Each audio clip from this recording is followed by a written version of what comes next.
Hello everyone, আসসালামু আলাইকুম। আশা করছি সবাই অনেক ভালো আছেন। সম্পূর্ণই নতুন এবং ভিন্নধর্মী একটি পুডিংয়ের রেসিপি নিয়ে হাজির হয়ে গিয়েছি।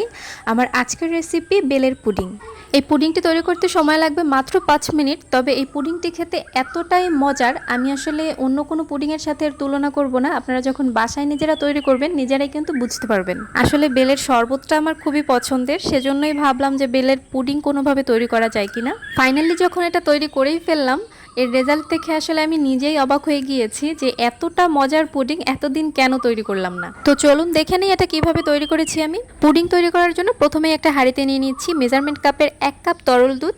এর মধ্যে দিয়ে দিচ্ছি 2 টেবিল চামচ চিনি, তবে যারা মিষ্টি একটু বেশি পছন্দ করেন তারা এখানে 2.5 টেবিল চামচ পর্যন্ত অ্যাড করতে পারেন। খুবই সামান্য অর্থাৎ 1 চিমটি পরিমাণে লবণ দিয়ে দিচ্ছি এখানে। এখন এর মধ্যে দিয়ে দিচ্ছি 1 চা চামচ পরিমাণে আগার আগার।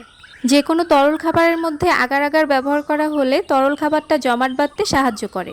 এটা যে কোনো সুপার শপেই আপনি কিনতে পাবেন, তবে হাতের কাছে যদি এটা না পাওয়া যায় তাহলে এর পরিবর্তে 1.5 টেবিল বা 2 টেবিল চামচ কর্নফ্লাওয়ার ব্যবহার করতে পারেন। এবার সব উপকরণগুলো একসাথে খুব ভালোভাবে মিশিয়ে নিতে হবে।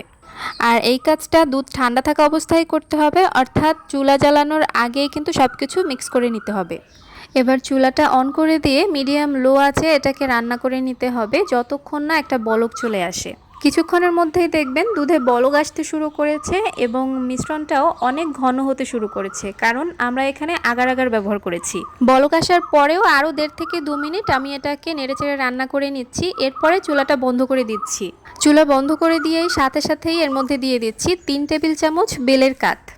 আর এই কাজটা মিশ্রণটা গরম থাকা অবস্থাতেই করতে হবে, কোনোভাবেই ঠান্ডা হতে দেওয়া যাবে না, তাহলে কিন্তু মিশ্রণটা জমে যাবে। কিভাবে বেল থেকে বেলের কাঠ আলাদা করতে হয় অথবা কিভাবে বেলের শরবত তৈরি করতে হয় তার একটা রেসিপি কিছুদিন আগেই আমি আপলোড করেছি, লিংক ডেসক্রিপশন বক্সে দেওয়া থাকবে, আপনারা চাইলে দেখে আসতে পারেন। এবার বেলের কাঠটাকেও আমি সব কিছুর সাথে খুব ভালোভাবে মিক্স করে নিয়েছি। আমি আবারও বলছি, এই কাজটা কিন্তু গরম অবস্থাতেই করতে হবে, কোনো অবস্থাতেই ঠান্ডা হতে দেওয়া যাবে না, এই ব্যাপারটা কিন্তু একটু মাথায় রাখতে হবে। এখন যে পাত্রে পুডিং সেট করবেন সেই পাত্রে এই মিশ্রণটা ঢেলে নিতে হবে। আর এটা আপনি যে কোনো পাত্রেই বসাতে পারেন, কারণ এটা কিন্তু ভাপে দেওয়া বা রান্না করার দরকার নেই। এখন কিছুক্ষণের জন্য পুডিংটাকে ফ্যানের নিচে ঠান্ডা হবার জন্য রেখে দিতে হবে। 10 থেকে 12 মিনিট পরে যখন দেখবেন পুডিংটা কিছুটা ঠান্ডা হয়ে গিয়েছে, তখন চুলায় একটা হাঁড়িতে দিয়ে দিচ্ছি মেজারমেন্ট কাপের 1/2 কাপ পরিমাণে পানি এবং প্রায় 1 টেবিল চামচ পরিমাণে চিনি। 1/2 চা চামচের থেকে কিছুটা বেশি এবং 1 চা চামচের থেকে কিছুটা কম পরিমাণে দিয়ে দিচ্ছি আগার আগার। এখন এর মধ্যে দিয়ে দিচ্ছি প্রায় 1/2 চা চামচের মতো অরেঞ্জ ফুড কালার। এখানে যে কোনো কালারই ব্যবহার করা যাবে। এবার সব কিছু একসাথে একটু মিক্স করে নিচ্ছি খুব ভালোভাবে। চুলা জ্বালানোর আগেই সব কিছু খুব ভালোভাবে মিশিয়ে নিতে হবে। তারপর যখন মেশানো হয়ে যাবে এরপরে চুলাটা অন করে দিতে হবে। আমি চুলাটা অন করে দিয়েছি আর দেখতেই পাচ্ছেন বলকও চলে এসেছে আর পানিটাও অনেকটাই ঘন হতে শুরু করেছে। আমি আরও প্রায় 1.5 থেকে 2 মিনিট এটাকে নেড়েচেড়ে রান্না করে নিচ্ছি আর 1.5-2 মিনিট পরে চুলাটা বন্ধ করে দিচ্ছি। এখন পুডিংটা আমি যে বাটিতে সেট হতে দিয়েছিলাম সেটা অনেকটাই সেট হয়ে গিয়েছে ঠান্ডা হয়ে। এবার আঙুল দিয়ে পুডিংয়ের চারপাশটা একটু আলগা করে দিচ্ছি। এবার যে অরেঞ্জ কালারের জেলিটা আমি মাত্রই তৈরি করলাম সেটা গরম থাকা অবস্থাতেই এই পুডিংয়ের উপরে ঢেলে দিতে হবে। আপনারা চাইলে জেলি তৈরির এই স্টেপটা পুরোপুরি স্কিপ করতে পারেন, কারণ এটা শুধুমাত্র দেখতে সুন্দর লাগার জন্য।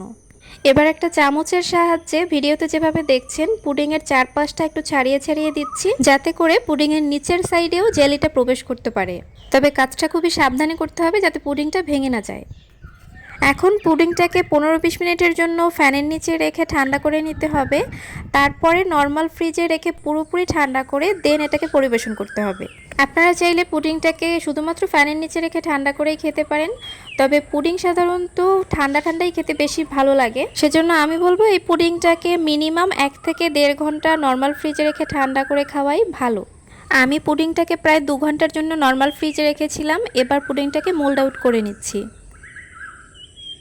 এখন আমি পুডিংটা কেটে দেখাচ্ছি যে এর ভেতরটাও কতটা সুন্দর হয়েছে এবং কতটা ভালোভাবে সেট হয়েছে। আশা করছি আমাকে আর বলে বোঝাতে হবে না যে এটা কেমন হয়েছে। তবে একটাই আফসোস থেকে গেল, আপনাদের আসলে খাইয়ে বোঝাতে পারলাম না যে এটা কতটা মজার হয়েছে। তাই আপনাদের কাছে একটাই রিকোয়েস্ট থাকবে, এই রমজান অথবা ঈদে অবশ্যই অবশ্যই অবশ্যই এই রেসিপিটি ট্রাই করবেন। কেমন লাগলো আমার আজকের রেসিপি জানাতে ভুলবেন না। ভালো লাগলে লাইক কমেন্ট শেয়ার করে আমার চ্যানেলটি সাবস্ক্রাইব করার অনুরোধ রইল। পরবর্তীতে আপনারা কী ধরনের রেসিপি দেখতে চাচ্ছেন সেটাও আমাকে কমেন্ট করে জানাতে পারেন। আগামী রেসিপি দেখার আমন্ত্রণ জানিয়ে আজকের মতো বিদায় নিচ্ছি। আল্লাহ হাফেজ।